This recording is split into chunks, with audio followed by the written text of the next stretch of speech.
Apa kabar saudara yang dikasihi oleh Tuhan kita Yesus Kristus? Saya yakin saudara adalah orang yang bersuka cita hari-hari ini dan terus bersemangat untuk menyesuaikan diri dengan keadaan yang baru.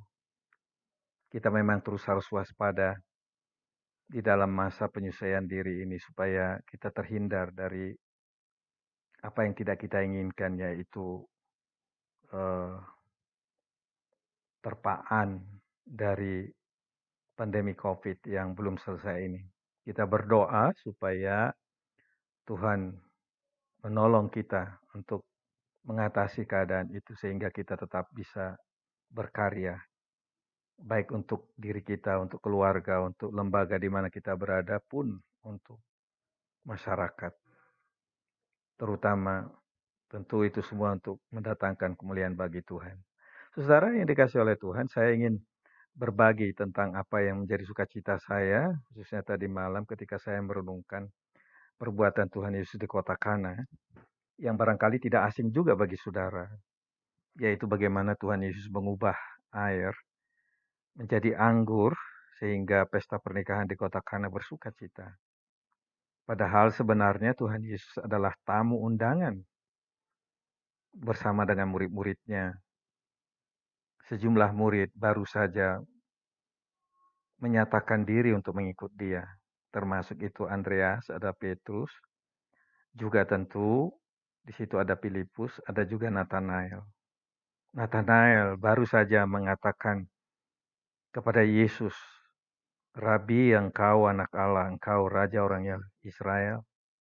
Dan kemudian Tuhan mengatakan pada dia, oh, engkau mengatakan demikian karena aku berkata kepadamu, aku telah melihat engkau berapa hari yang lalu. Sebelum Filipus datang menemui engkau, dan engkau duduk di bawah pohon ara. Dan engkau akan melihat hal-hal yang jauh lebih besar daripada itu. Bahkan dikatakan, sesungguhnya engkau akan melihat langit terbuka dan malaikat-malaikat Allah akan turun naik kepada anak manusia. Dan 3 hari kemudian setelah itu saudara, dikatakan juga di sini pada hari yang ketiga bisa jadi juga pengertian dia adalah hari pertama, hari Minggu, hari kedua hari Senin, hari ketiga bisa saja itu hari Selasa.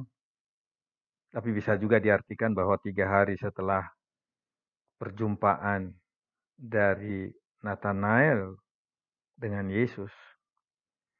Dan mereka pergi ke sebuah undangan pernikahan di kota Kana.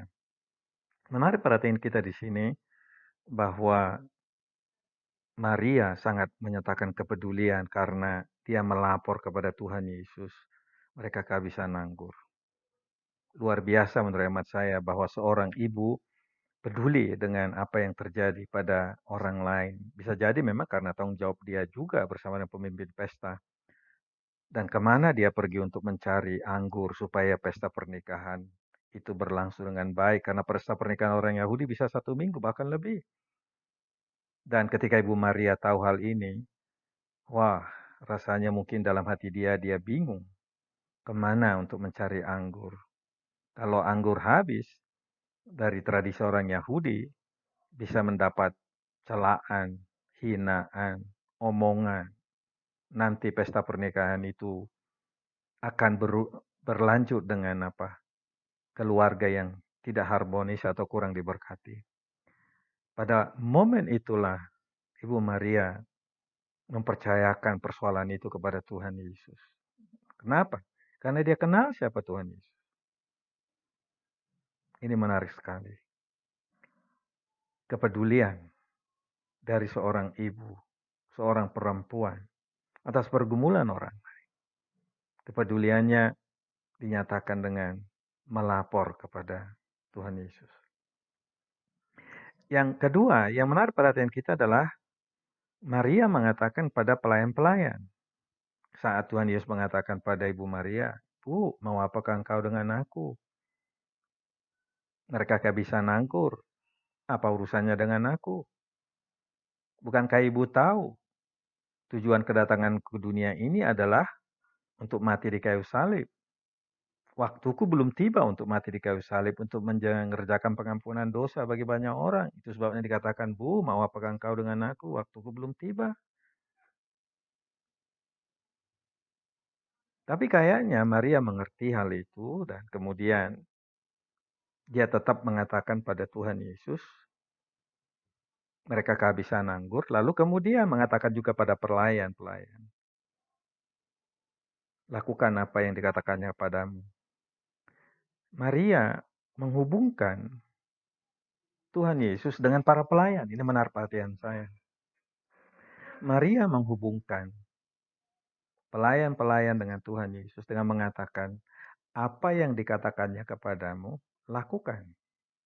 Sekarang pelayan-pelayan diminta oleh Maria menunggu apa yang sedang akan diperintahkan oleh Tuhan Yesus. Itu menarik sekali. Menghubungkan orang dengan Yesus Kristus. Inilah tugas kita. Mengconnecting orang dengan Tuhan Yesus. Inilah panggilan kita. Bisa di rumah, bisa di mana saja. Mengconnecting anak-anak kita kepada Tuhan Yesus supaya mereka melakukan. Supaya mereka mendengar ucapan Tuhan Yesus dan kemudian melakukan apa yang dikatakan. Dan apa yang terjadi di sini dikatakan adalah bahwa Yesus pun mengatakan pada pelayan-pelayan, isilah tempayan-tempayan itu penuh dengan air. Padahal itu adalah air pembasuhan kaki. Sebagaimana ritual orang Yahudi, kalau tamu-tamu datang ke rumah orang Yahudi, tuan rumah harus mencuci kaki daripada tamunya supaya bersih. Dan itu adalah air pembasuhan. Dalam tanda petik air kotor. Untuk kaki. Gunanya hanya untuk kaki. Lalu kemudian pelayan-pelayan toh mengisi. Pelayan-pelayan mendengar. Pelayan-pelayan melakukan. Dan kemudian dikatakan di sana adalah bahwa Tuhan Yesus juga berkata pada pelayan. Pertama tadi dikatakan, suara Yesus mereka dengar, isilah tempayan dengan air mereka lakukan. Suara Yesus yang kedua kepada pelayan, bawalah, cedoklah air itu, bawalah pada pemimpin pesta. Terkadang saya berpikir bagaimana pikiran pelayan ini ketika membawa air yang dicedok itu, membawa pemimpin pesta.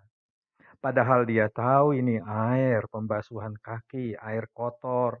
Hanya untuk fungsinya untuk kaki, tapi harus dibawa pada pemimpin pesta. Pastilah pelayan tadi mendengar Maria mengatakan mereka kehabisan anggur. Terus apa urusannya? Air yang dicedok, air pembasuhan ini harus dibawa pemimpin pesta. Bagi saya itu sebuah pergumulan barangkali hati para pelayan. Apa kata pemimpin pesta nanti? Kalau misalnya air yang dia cedok itu ditumpahkan ke minumannya atau ke cangkirnya, lalu kemudian dia minum, apa yang terjadi? Tapi yang menarik adalah pelayan-pelayan itu melakukan begitu saja. Dan di sana, saat mereka melangkah, ini menarik perhatian saya, ada ketaatan. Kemudian ketika perkataan ini dilakukan dengan ketaatan, saat melangkah, disitulah terjadi perubahan itu. Tuhan sudah melakukan bagiannya. Si pelayan melakukan bagiannya. Ibu Maria melakukan bagiannya. Tuhan ambil alih. Dan kemudian terjadi air yang tidak, katakanlah tidak bersih atau hanya karena untuk pembasuhan kaki, sudah berubah menjadi anggur. Dan pemimpin pesta mengatakan ini anggur yang terbaik. Kau menyediakan anggur sampai hari ini yang terbaik. Biasanya orang menyediakan yang terbaik itu adalah di awal pesta, tapi hari ini kau menyediakannya. Luar biasa. Sampai sekarang dia bilang, engkau menyediakan anggur yang terbaik. Kita tidak tahu berapa hari lagi itu pesta. Tetapi ada orang menghargai perkataan, perbuatan Tuhan Yesus. Dan itu didengar oleh pelayan-pelayan. Saya yakin pelayan ini kemudian hari terpesona dengan Tuhan Yesus. Lalu menjadi orang yang percaya kepada Tuhan Yesus. Saudara, menarik sekali perhatian saya adalah bahwa air pembasuhan bisa dirubah oleh Tuhan Yesus menjadi anggur yang berharga. Sesuatu yang tidak berharga atau sesuatu barang seperti air ini yang fungsinya hanya untuk pembasuhan kaki. Tetapi kalau diserahkan kepada Tuhan dan dipakai oleh Tuhan, Tuhan Yesus bisa mengubahnya bermakna luar biasa. Saya merasa hidup saya juga demikian. Yang tidak berguna, tetapi di tangan Tuhan bisa berguna untuk pekerjaannya tentu. Hidup saudara juga sama seperti itu. Kita dipanggil oleh Tuhan yang tidak berguna ini, yang katakanlah nilainya kurang, tapi kalau diserahkan hidup buat Tuhan, Tuhan memberikan talenta, Tuhan memberikan karunia, Tuhan memberikan beragam hal supaya kita berguna untuk keluarga kita, berguna untuk lembaga kita, gereja kita, juga berguna untuk masyarakat. Tuhan Yesus bisa mengubah yang tidak berguna menjadi berguna. Itu sebabnya dia katakan, aku datang supaya mereka mempunyai hidup. Mempunyainya di dalam segala kelimpahan. Di dalam Yohanes pasal 10 ayat 10 dikatakan perkara itu. Saudara, kalau ada di antara saudara merasa bahwa hidup saudara tidak berguna, atau mengatakan, saya kan fungsinya hanya sekian saja, seperti air hanya untuk membasuh kaki. Tapi percayalah, kalau diserahkan buat Tuhan, untuk kepentingan Tuhan, dia bisa mengolah hidup saudara dan saya menjadi sesuatu yang di luar dugaan kita, menjadi sukacita bagi orang lain.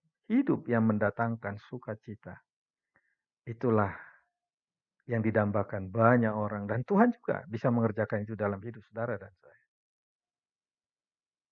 Tuhan Yesus memberkati saudara. Haleluya. Amin.